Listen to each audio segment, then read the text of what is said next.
देश अभी कोरोना की दूसरी लहर से लड़ रहा है और अब कोरोना की तीसरी लहर को लेकर भी आशंका जताई जा रही है। कोरोना वायरस की दूसरी लहर में सबसे ज्यादा असर युवाओं पर पड़ा है। पहली लहर में ज्यादा उम्र दराज वाले लोग प्रभावित हुए। अब कुछ रिपोर्ट सामने आई है जो कह रही है कि कोरोना की तीसरी लहर का असर बच्चों पर ज्यादा पड़ सकता है।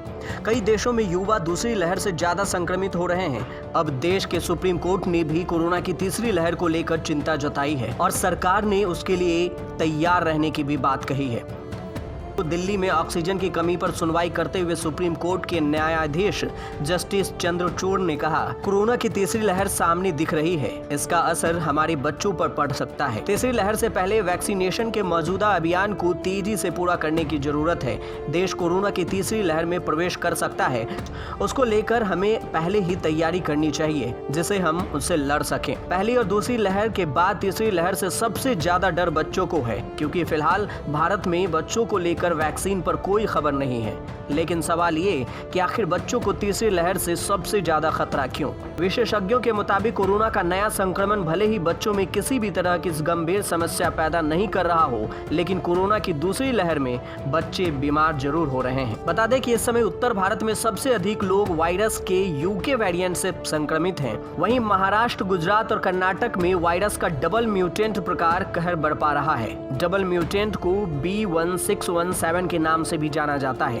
पहली लहर की अपेक्षा दूसरी लहर में मुंबई, पुणे जैसे शहरों में बच्चे ज्यादा संक्रमित हुए हैं। महाराष्ट्र में कोरोना वायरस से संक्रमित होने वाले बच्चों की संख्या में तेजी से इजाफा हो रहा है। स्वास्थ्य विभाग के अनुसार राज्य में अब तक 0 से 10 वर्ष के 1,45,930 बच्चे संक्रमित हो चुके हैं। राज्य में हर दिन करीब 300 से 500 बच्चे बीमार हो रहे हैं। राज्य में 11 से 20 साल के 3,29,709 बच्चे और युवा अब तक वायरस की चपेट में आ चुके हैं। ऐसे में अगर तीसरी लहर आई तो सबसे ज्यादा खतरा बच्चों को होगा।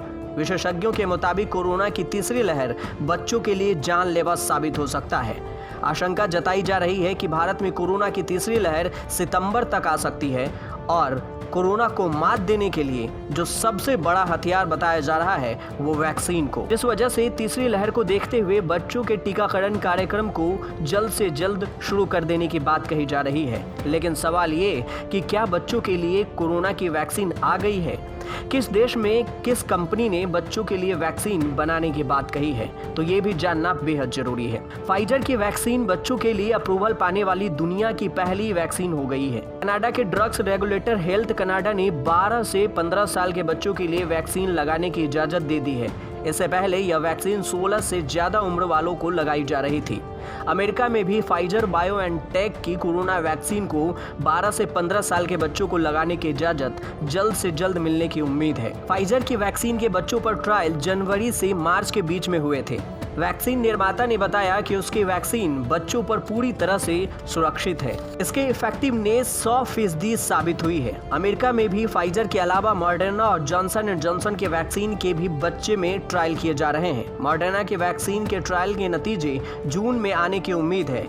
वहीं जॉनसन एंड जॉनसन के वैक्सीन के नतीजे उसके बाद आएंगे, यानी साल के अंत तक दोनों ही कंपनी की वैक्सीन सब बच्चों के लिए उपलब्ध हो सकती है। फाइजर का दावा है कि उसने 12 से 15 साल के 2260 बच्चों पर वैक्सीन के ट्रायल्स किए।